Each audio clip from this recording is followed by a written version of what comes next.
Hey guys, I am live. So I don't do live videos very often, but I wanted to come on live and talk about something that is near and dear to my heart, which is thyroid health. And the reason I'm talking about it is I've been getting a lot of questions lately regarding thyroid and, like hypothyroidism and, how I live with hypothyroidism and some of the tricks I have and some of the tips I give people to live like a healthy, active, productive life. So some people on my page may not know that I had thyroid cancer. I was diagnosed back in 2014. It was literally 2 months after I got married, I got diagnosed with thyroid cancer. But my story started way before then. This is the strangest thing too. So I'm a huge advocate for thyroid health. The reason being is because I didn't even know there was anything wrong with my thyroid for the longest time. But I went for a routine physical, and luckily I had a nurse practitioner, and she did a test where everybody who has their annual physical should be getting, but I can guarantee they're not getting. And if you are getting it, then you have an awesome doctor or an awesome NP. So they should be checking your thyroid. They should be having you take a sip of water, and they should put their hands around your neck and palpate your thyroid. So anyways, long story short, I had this nurse practitioner palpate my thyroid, and she said, something doesn't feel right. Have you ever had anything wrong with your thyroid? And I'm like, no. So sure enough, I had something called a nodule. So we were watching that for a while, and throughout the years, I always was like somebody who gained weight very easily. It was just crazy for me. And then during pregnancy, the word pregnancy, and I gained 15 pounds. And looking back on it, people who have hypothyroidism when they're pregnant and they're on medication, you automatically triple their medication. So looking back on it, it's, it's kind of oh yeah, ding, ding, ding. So anyways, my point is that you should always be having your thyroid checked when you go to the doctor. But so long story short is I went for a long time being misdiagnosed and underdiagnosed, because most regular physicians, they'll do, your regular lab work when you go, for your annual physical or whatever. And they'll do something called a TSH. So basically that's it. They don't do a thyroid panel. They don't do antibodies. They do a TSH. So sure enough, my TSH was always normal or on the low side. So if your TSH is on the low side, it actually means that you're a little bit hyperthyroid. It's opposite. And vice versa. If your TSH is high, it means you're hypo. So they're like, no, Cindy, I don't know what's wrong with you. You're always tired. You have all these symptoms of thyroid, but it can't be your thyroid because your TSH is normal. So, what did I know? I'm like, okay. So I just kind of went with it, right? So, you don't question your doctor. Back then I don't even think I was a nurse yet back then. So you just kind of go with whatever your doctor says because you trust them, right? So, years went on, and then, I finally found another doctor, and I said, listen, my neck looks bigger. I don't know what's going on down here, but it looks bigger. So sure enough, they ended up doing an ultrasound of my neck, and the nodules had actually increased in size, and I had more than one. So, it was all right, we'll biopsy them. So they stick a needle right in your throat, and honestly, the first time I had my biopsy, I passed out. So I actually didn't go back for a long time because I freaked out. I passed out, literally passed out cold. Woke up in the chair upside down because I passed out. So anyways, I actually blew it off for a while. So that was partly my problem. And by the time I went back and had another biopsy, sure enough, it was cancer. And well, that's the thing. Hold on. So let's back up. So the biopsy, came back questionable cells. And, everyone was like, oh, that's normal to have questionable cells, Cindy, that's normal. People have that all the time. And I was like, no, I know there is something wrong with me. I need more testing. So I really, really pushed it and really, really pursued it.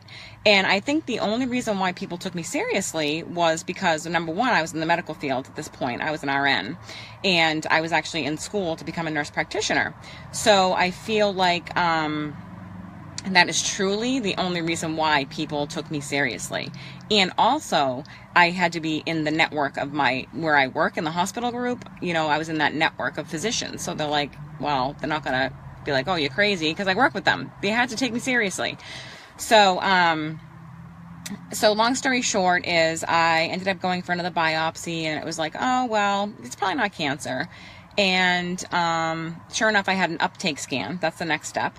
And the uptake scan came back cold, which means, so if they give you iodine and they do a scan and nothing's moving through, then it's like indicative of a mass, meaning like it's probably most likely cancer. So that was a little bit more convincing to the doctor. And they were like, okay, well, maybe it is cancer. And so they hooked me up with a surgeon. And I went and saw the surgeon. And again, he was like, no, it's probably not cancer. You know, everyone kind of like freaks out. Everyone finds nodules nowadays in their neck because we do CAT scans on everybody. You're fine. I don't think it's cancer. And I was like, nope. There's something wrong with me. I'm gaining weight. I feel like crap. I'm like depressed. I was depressed. Every symptom of hypothyroidism I had, which I can talk about at another time. But, so finally they agreed to do surgery on me and remove my thyroid because, number one, I pushed them. I pursued it. Like I was a pain in the butt because I was like so sick of feeling like crap all the time. And I'm like a healthy person. I work out, I eat right. I sleep good, I drink my water, I do everything, and I'm like, why do I feel like crap all the time? Something is not right with me. So like I just kept pushing and pushing and pushing, and finally, sure enough, I had my surgery. And even the day of my surgery, it was like, oh yeah, your thyroid was really, really big, Cindy, but it was probably just a Hashimoto's thyroiditis. We see those all the time. It's the most common thing.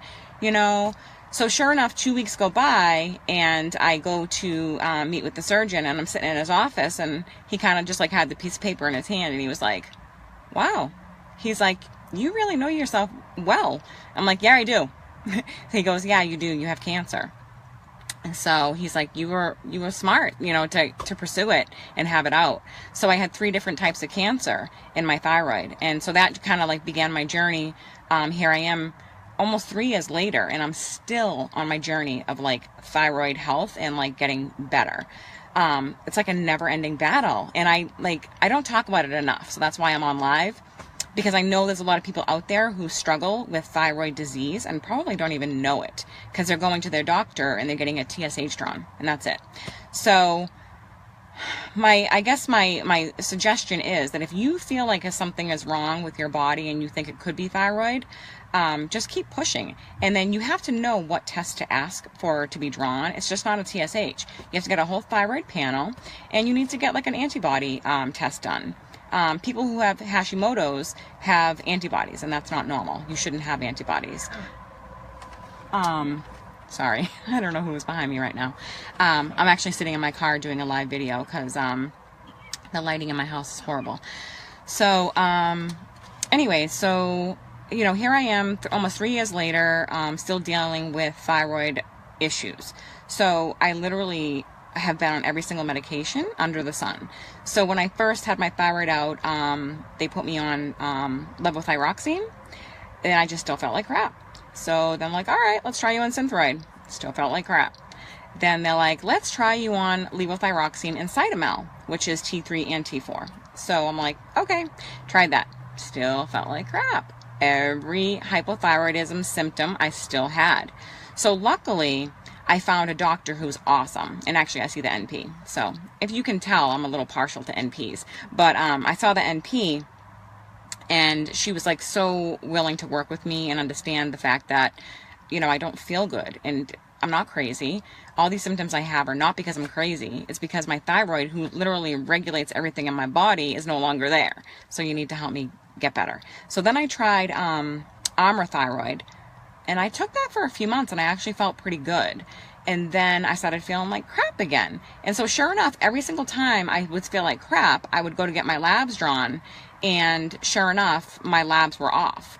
And so something that people don't realize is that if you are on Armour Thyroid, it's T3 and T4, and it's mostly pure. But what happens is it has a lot of artificial stuff in it as well, like fillers. So if your medication is getting manufactured in a different place, the fillers are different every single prescription you get. So you could have, maybe the same pharmacy for 3 months because you get the 3 month prescription, you're feeling pretty good.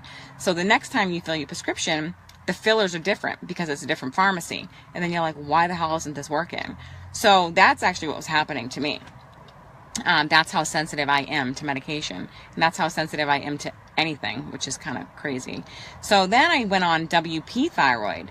And WP thyroid is just kind of the same thing as nature thyroid. You guys may have heard of that. But those have no fillers. They're 100% natural. They're made out of like a pig thyroid or cow, I think.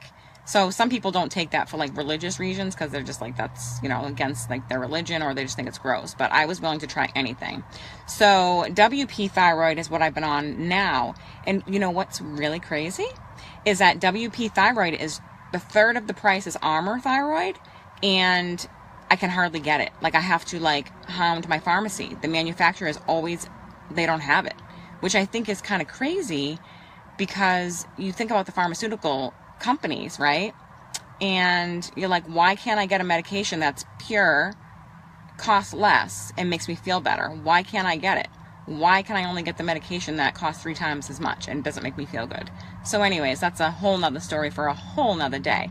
So I guess my point is, as I rant on here about thyroid health, I do plan on coming on live, I think a little bit more frequently, and talking to people about thyroid health and just kind of sharing my story, because I don't think that a lot of people know it.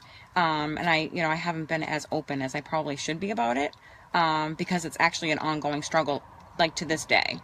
Just ask my husband, because he lives with me and has to hear me every single day, moaning, groan. But anyways, so, some of the biggest tips that I would say as far as getting diagnosed would be listen to your body. If you, for some reason, are starting to gain weight, out of nowhere, you're tired all the time, you feel like your hair is falling out, you have dry skin, you have like a puffy face. Like that was the other thing too. Like I had, like my face was puffy, like it was like almost like edema. That's another sign of hypothyroidism. And like your eyebrows, like right here, that's another sign. Your eyebrows will fall out.